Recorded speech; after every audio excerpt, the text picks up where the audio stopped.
Bismillahirrahmanirrahim. Assalamu alaikum. My name is Hassan and today we are going to add checkbox in default login form in WordPress using custom code. Before starting work, it's my request, please subscribe my channel. Thank you. Now back to our work. So this is our default login form and we are going to add checkbox in this form. Back to WordPress dashboard, on left side you see plugin, so click on add new plugin, then in search plugin write WP code. So this is plugin WP code, insert header and footer we will use. So you will install this plugin and activate it, and after activation on left side you see code snippet and then you see add snippet, so click on it.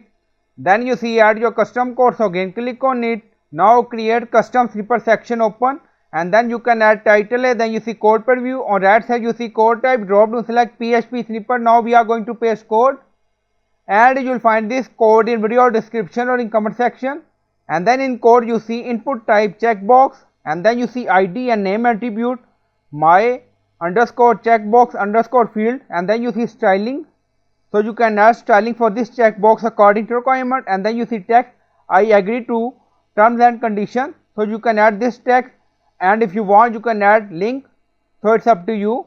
And then scroll down you see function and then you see my underscore checkbox underscore field, so this is the name attribute we are using, and then you see remove action authenticate and then you see error message and then you see custom message, so you can customize this message according to requirement.